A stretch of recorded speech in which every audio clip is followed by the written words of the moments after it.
Hello, everyone, and welcome to a new episode of the Game Out Talk podcast. Valerio Volpi is my guest today. Hey, Valerio, happy to meet you. Hello, Christoph. How are you? I'm doing good, doing good. So we have been working together at Hologate. So yeah, I just wanted to bring another character artist on the show. So this is why I asked you to be on my episode. So Yes. yeah, I'm very give happy, and it took us quite a while to organize this, but I'm yeah, very as we are happy that both we could. freelancers now, right? Yeah, freelancing is especially now with this pandemic. It's so crazy. Like it's so much work to be done. Yeah, Strangely, nothing stopped for us. It even got bigger. yeah, yeah, exactly. So, like a common thing in my podcast is to give um, a short introduction of yourself to the listeners. So, there you go. The stage is yours. Hello, everybody. My name is Valerio Volpi. I have an Italian name, but I'm actually kind of, yeah, well, I grew up in LA. Mom is German, dad's Italian. I worked in Italy for 10 years. That's where I started. I went to art academy there in Rome. And very quickly after school, I found a makeup effects studio in Rome. And they were working on currently Apocalypto for Mel Gibson. And the bosses were like the main guys were all gone. They were in Mexico. And we came there and we just asked like the basically the secretary if we could just hang around and look at how stuff is made, and we're not going to touch anything, I promise. And she said, yeah, sure, fine. And then after maybe like a month, it was me and another guy, and they said, might as well be useful to us, so we'll just teach you how to do this stuff. And yeah, since 2006 to 2009, I was a sculptor and makeup effects guy.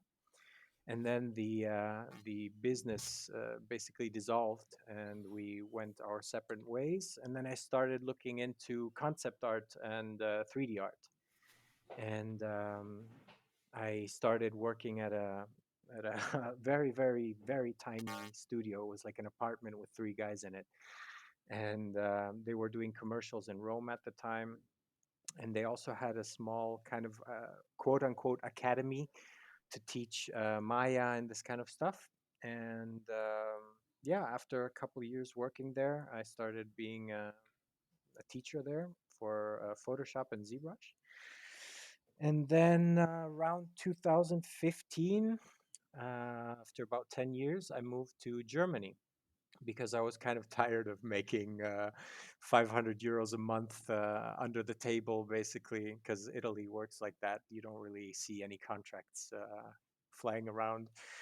So, yeah, I came here, and the first studio I landed in was Rise FX in Munich. And I worked on a couple of German movies there. And then after that, I went to Hologate, and we met, and we did our I did my 2 years there, and you were there, I think, almost a year. How long were you there? 8 month, 8 month. Yeah, 8 months, yeah. yeah, And then we both left kind of at the same time, more or less, and we started freelancing. yeah. And now I'm working at. I've been working around in different movie film studios, and also doing the odd freelance project. And right now I'm working at Trickster as a Okay, finaling artist. cool. So, can you Yeah. give us a short information what is a filing artist doing? So finaling artist basically takes everything that has been done. We're basically, as the name says, the final people to look at a 3D model. And so one example could be there's a character like there's an actor and he's holding maybe a creature or something like a little dragon or something like Daenerys with her dragons, okay, from Game of Thrones. And the finaling artist basically gets the shot, which has already the 3D character in it and everything. But maybe, I don't know, the dragon is sitting on her shoulder, but his tail is penetrating in her shoulder. and we can't have that. So as a filing artist, we have to take that and modify it and move it around so that everything is logical. And also things like shadow contact, like an actor is touching a 3D object. You have to make sure that the hand is correctly placed on that object so that the object casts shadows and etc. And sometimes it's as simple as you have a character in motion and he has all his muscles and his bones and everything and his skin already simulated. But simulation can only take you that far. So maybe you have a character who's jumping and his bicep is doing a really crazy motion that it shouldn't be doing, so you have to go there, and you have to also have like knowledge of anatomy and how muscles work and stuff, and sculpt the muscle as it should be and flex and that kind of stuff. So basically it's just taking the whole shot and fixing the final missing pieces, which means a lot of downtime because it's a job that you need to do when there's something wrong. So if there's nothing wrong, you don't have anything to do. So that's a small positive added in there as well. So yeah, Okay, that's finally. cool. So you are not only doing filing, you're also like doing character creation as well. Right now, I'm modeling. Well, character creation for movies is right now, especially in Munich, where I live, is a little bit rare. You get a couple of creatures here and there if you're working on like Marvel Hmm. movies or kind of bigger budget things. Or if you're working on kind of small budget like animation stuff, then you get to do characters. But usually, for example, with me right now, since I'm working for like a couple of, let's say, Marvel productions, usually all that stuff is already done, and you just need to either fix smaller things, or the only thing that you can model, what you get to model is environments, props, this kind of stuff. Oh, gotcha. Sometimes you do get lucky and they throw you like a cool creature, that's in the background and this kind of stuff. But yeah, if you're working for Marvel, they already have the Hulk modeled out and everything, so it's kind of Hmm. but sometimes, I don't know, something happens to a creature or something, then you have to go in and modify it, which is cool. You get to see how the character was actually made and see the topology, and you learn so many new things, just observing. It's crazy. Yeah. Yeah, All right. So, as you have worked in movies and also in games, can you give us a short difference or maybe like an overview how you tackle the character creation differently compared sure. to those industries?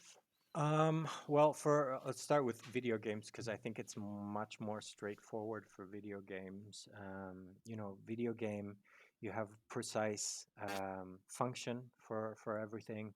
Everything has to be very clean, very simple, as economic as possible.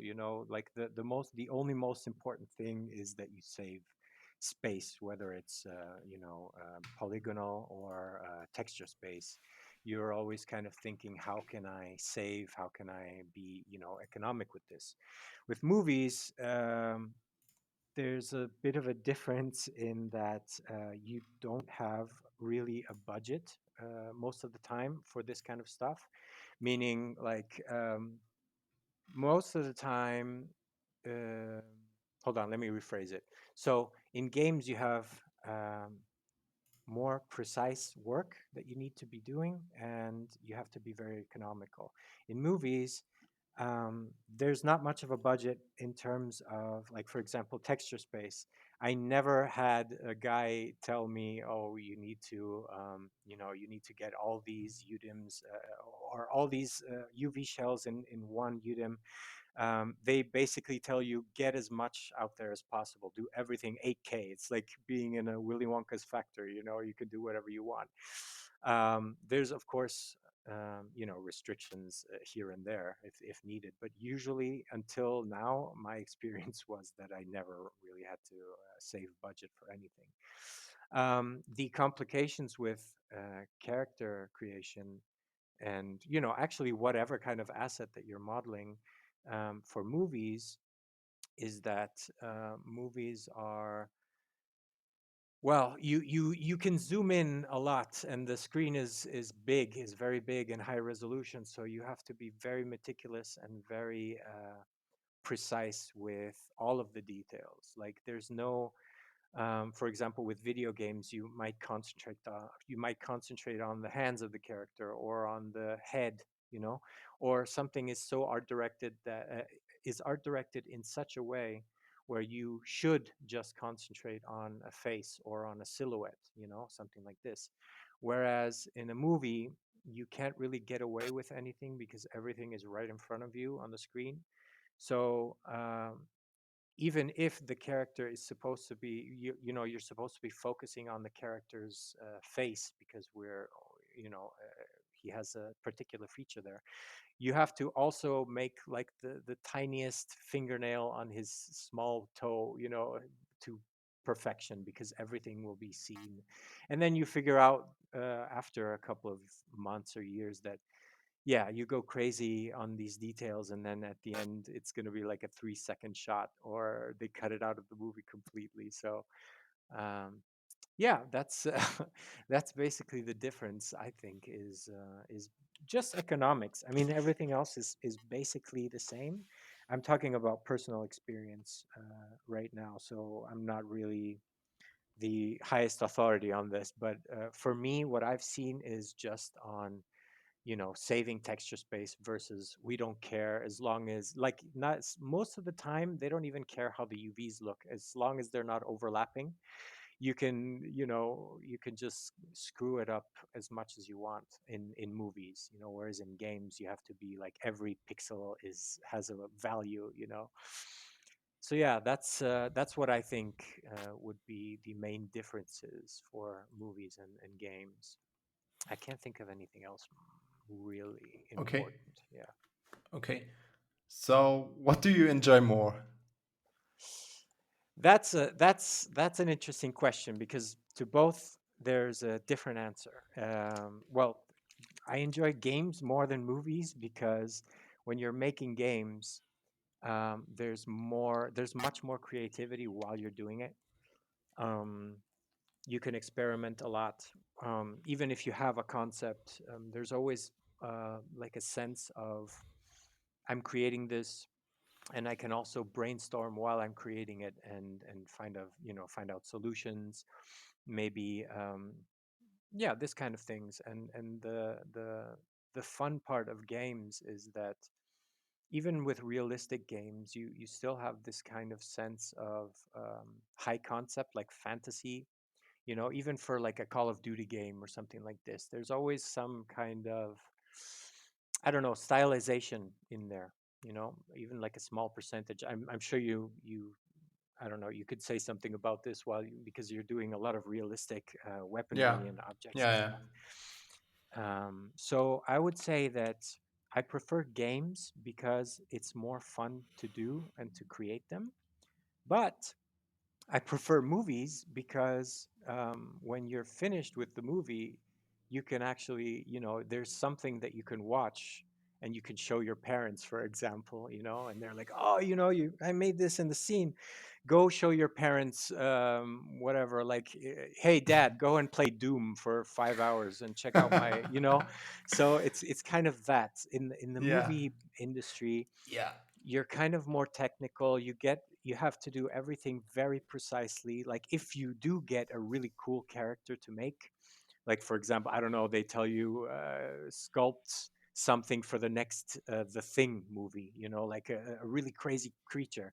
You already have like 300 concept arts. You have this, you have that. Everything has to be like millimeter precise, because you're talking about big studios, and they want everything, which is the same with games too. But with games, you just have, like I said, more space to be creative. Whereas in movies, with my experience so far, um, unless they're really struggling, like they have a last minute shot that they need to do, they don't have a concept. So there you can play around a bit. but everything else is very much structured and precise. Like there's a there's a structure and order to movie studios, to 3D studios that I haven't ever seen in a game studio. In a game studio, it's all very much like brainstorming and yeah, we can do this, and let's have fun.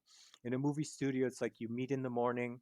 Okay, there's a mountain. It has a gray area. We have to eliminate the gray area. Go, do this, do that, and then you actually it's more, let's say, work, you know Okay. but the satisfaction, as I said, is at the end. You have a movie, or you have a series. You can watch it with your family or whatever. And yeah, so I guess it's just two answers. For the games, I prefer the games because while you're doing it, it's just more fun. And for the movies, it's more of a gratification thing afterwards. Yeah, I guess S- that's the short version of all that I just said. So, why would you say that there is such a huge difference between like a movie studio and a game studio, as you said? Would you say that it's the media itself that is like maybe older, more organized, more, yeah, more, it feels more like real work, as you said? Um, I think so. Well, the thing is, the game studios where I've worked at have all been kind of, let's say, free-form experimental game studios.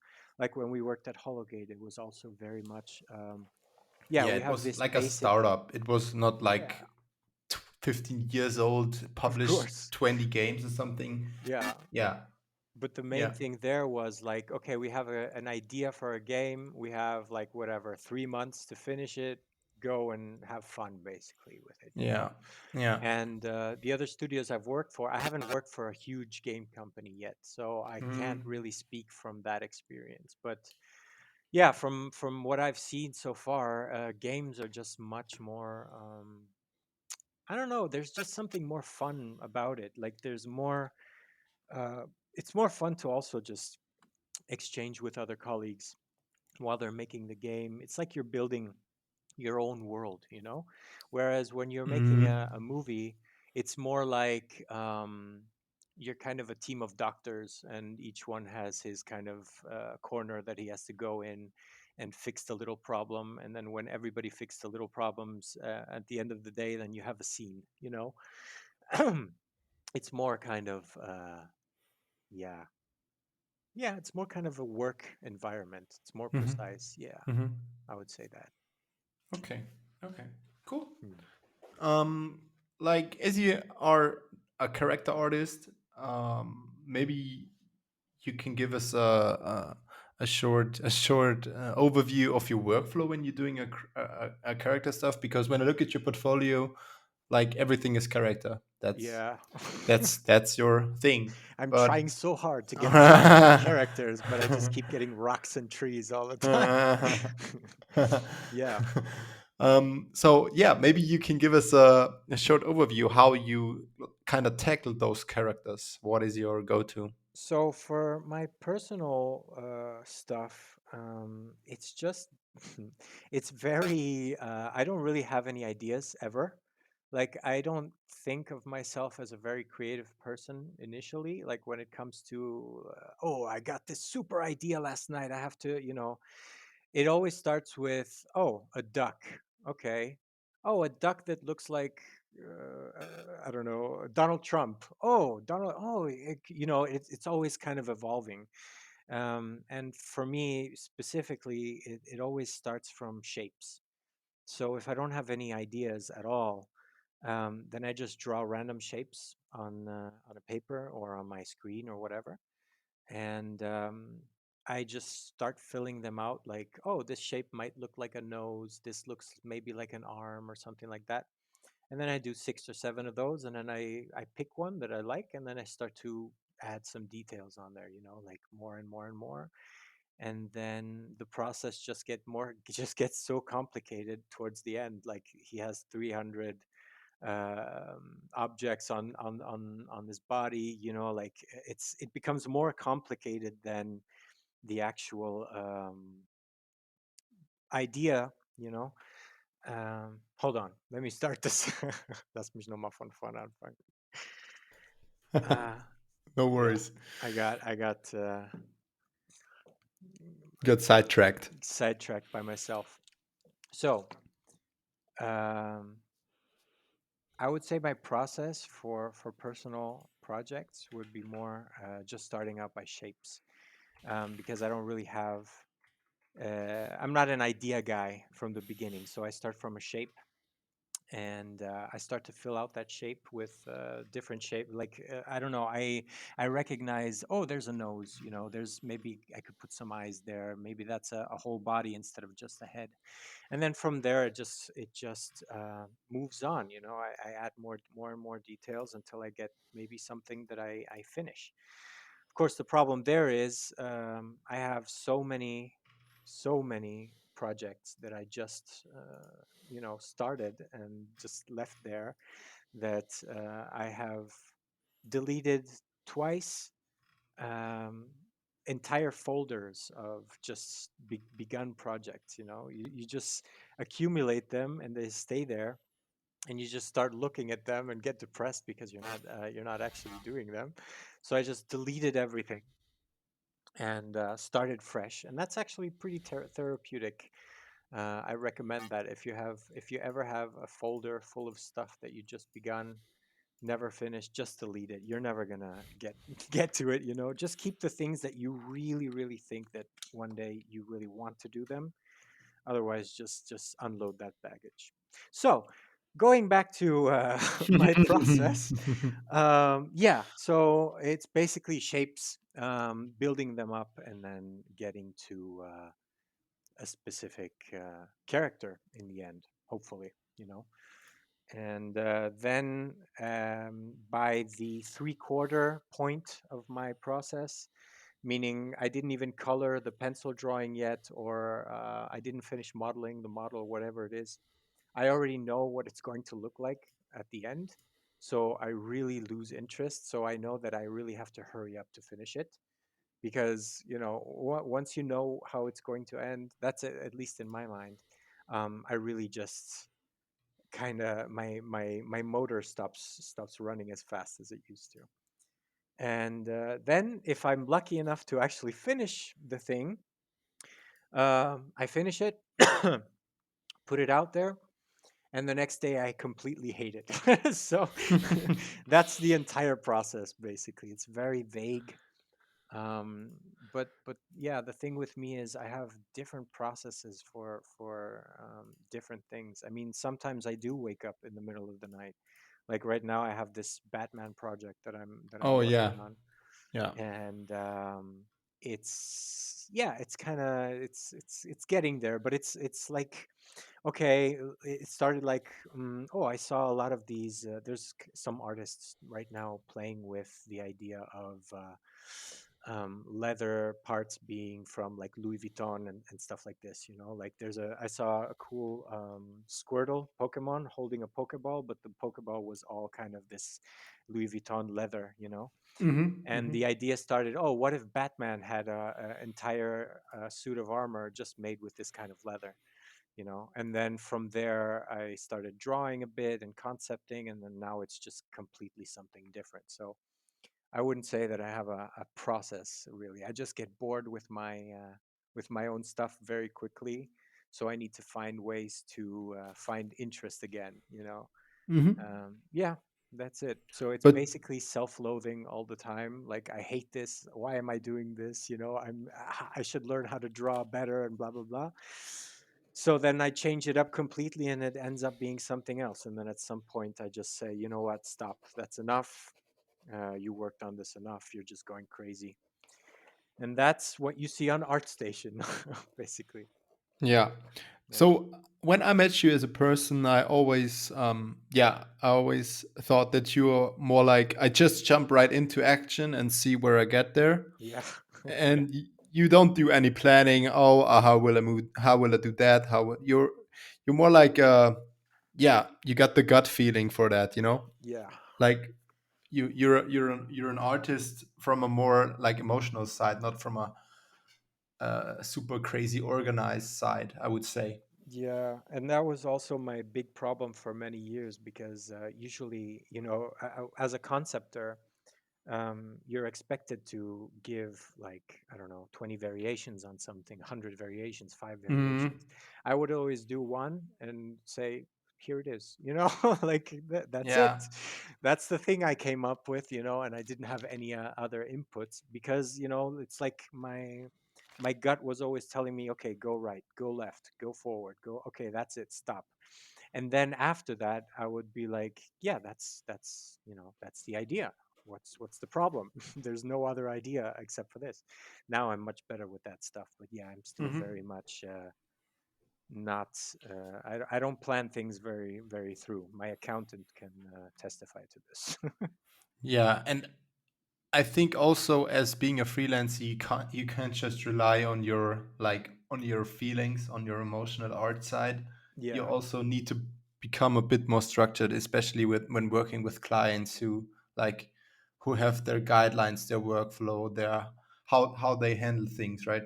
Yes, it's definitely a big learning curve when when you have this kind of personality. Like, oh, I did my vision and that's it.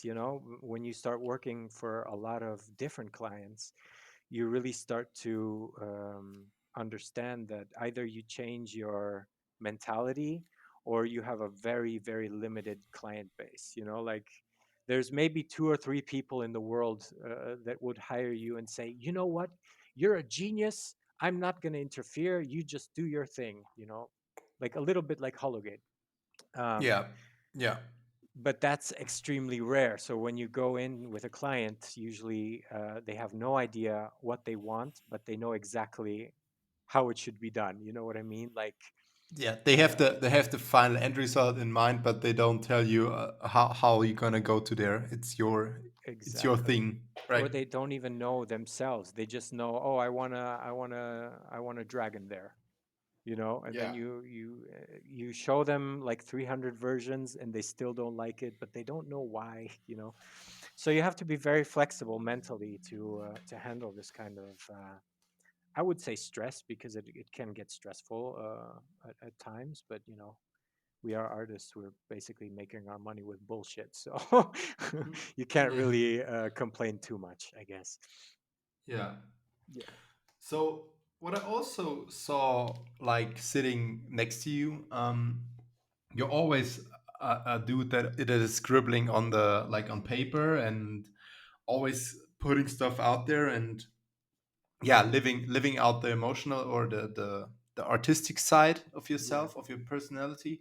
So which artist inspired you in your life? Like, is there an artist you can say this person got me into art, or this is some hero I look up to?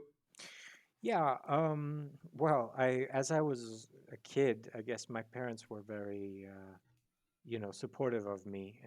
I had like boxes and boxes just of drawings on paper. My mom would keep all of them and show them around. So they would also show me a lot of movies that I maybe shouldn't have, been watching at my age, especially my sister. And in the '90s in LA, growing up, my things were a bit differently for people our age, or my age actually, a bit older than you.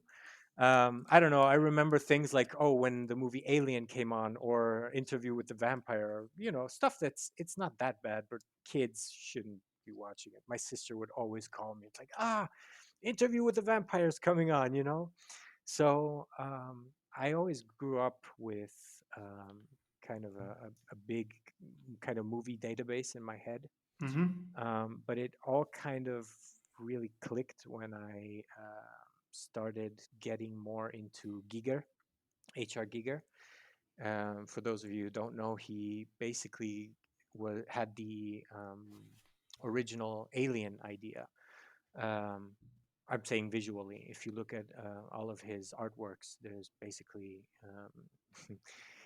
it's just basically I don't know. Can I swear on this?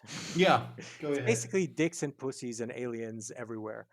Okay. And it wasn't just because of that I loved him, but it was the fact that he was like so uncompromising with his visions and ideas. Like, he just got criticized from left and right, and he didn't care at all, you know. and he got famous. And since then, I was thinking that, and a combination of horror movies like The Thing, The Fly, these kind of very extreme visual movies. When I was 16, 17, when you're a teenager and you get into this kind of stuff, then it's like you're a sponge. Yeah. And that's coincidentally when I started doing, movie effects, creature effects, and stuff like this. But yeah, a lot of those kind of Cronenberg horror movies, Giger, a lot. Right now, I'm getting very into this Polish artist called Beksinski, and he's also one of these crazy, insane guys who works a lot with like strange body horror and like fingers everywhere. And I'm very fascinated with um, the possibilities that the human anatomy can give in a picture. I haven't really gone into that anymore since for a long time with my art. I used to when I was 18 and in art school. That was the only thing I kept doing, was just anatomic designs and stuff. I really should start doing that stuff again. But yeah, Giger is the main one, and just movies like The Fly, The Thing, big ones, Aliens. Yeah, just covering all those basically sums it up. And when I was a kid, a lot of kind of these, I wouldn't say old school, but 90s cartoons where the line between it's for kids and it's for stoner adults was very blurry. So a lot of Ren and Stimpy, a lot of Cow and Chicken, all this very crazy stuff. So yeah, I guess a mix of that, crazy cartoons, horror movies, body horror, and a lot of porn got me to where I am now. So yeah, this would have been my next question. Which Sure. media kind of is which media inspired you in your career? Like apart from movies, was there like video games as a kid? Mm, I was very kind of cartoon kid, but I think like the main memories I have of my childhood was just sitting around and drawing, like whatever I could draw.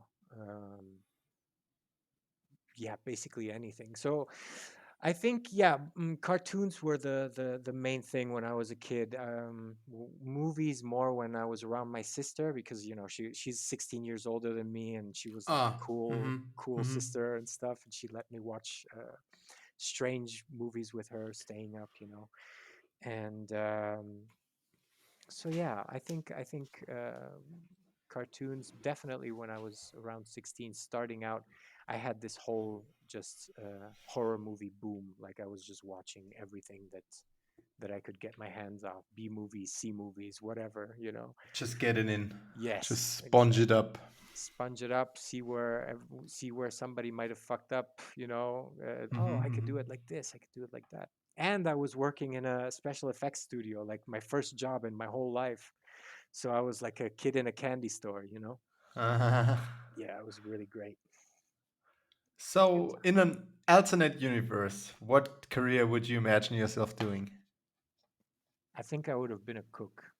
A cook, an Yeah. Italian cook. Yes, cliche maybe. Yeah, maybe uh, cliche. it's the only thing outside of art that keeps me happy. Like that while I'm doing it, I'm just whistling, or I'm a little Mm-hmm. happy boy while I'm doing it. And my dad, my dad taught me how to cook while I was living with him in Italy. And yeah, since then, it's just been one of those things that, you know, it's kind of hypnotizing for me to cook. Same thing as with drawing, it's like you're creating something, and at Yeah. the end, Mm-hmm. somebody can enjoy it. Yeah. Yeah. Yeah. This is what I wanted to say. It's like technically said, it's nothing different compared to your job, Yeah, right? exactly. You have a kind of a recipe. This might Yes. be you have your tools, you have the skills you learned, how like the experience you have, how you handle stuff. Yeah. Yeah. And you get the Okay. gratification in the end. And you get the gratification in the end. Yeah. Yeah. I think I cook. Okay. what would you have been in your alternate I life? think you know the answer, Valerio. A kung fu bodybuilder? I think I would have gone into something like sports, maybe like a trainer or something, not just like bodybuilding or fitness, but more like with a professional sport like soccer or something. I think a trainer would be good for you. Yeah. Yeah, I like working with people, so. Yeah, and you're a really nice guy, open guy. So yeah, I would fuck people up if I was to do anything with the public. I'm very antisocial kind of guy. I'm very happy that I can work behind the computer. Hmm. Yeah. Yeah, everyone is different. So, Hmm. so the last final question I have for you. So Yes, this is sir. like the typical interview question when you're applying for a job. And but as silly as it is, I just wanted to ask you, where do you see yourself in the future, Valerio? Like, Oh, hopefully making my own art and making money with my own art. hmm It's funny how goals change the older you get. Like as long as I remember, like since maybe yeah, since as long literally as I remember, I wanted to draw, make movies, and yeah, just generally work in the movie business. And then now that I actually am, since like the last 5 years, my goal has shifted to I don't want to take orders anymore. I just want to make my own stuff and somehow make money from it. So yeah, hmm maybe hopefully somewhere in the future, someone's gonna like my stuff enough to say, you know what, I'll give you a few bucks for that, and then I can make maybe a little bit of a living. okay, Yeah. it's fair enough. Yes. All right. So, Valerio, I say thank you so much for being my guest today. I think you gave a cool insight of what are you doing, I hope and it wasn't too chaotic. no, definitely not, definitely not. All right. I will put your portfolio, which you guys should check out, into the info box, and also I think you have a Twitter, right? No, I haven't. Well, I have a Twitter, but I'm never on there. I'm too old Okay. to understand that shit. But I have an Instagram. Ah, It's yeah, at it's great. valfoxes_art. Yeah. I will also put it into the info box. Cool. All right. Thank you so much, Valerio. Take care. This has Bye been bye. very interesting. Thank you. See you soon.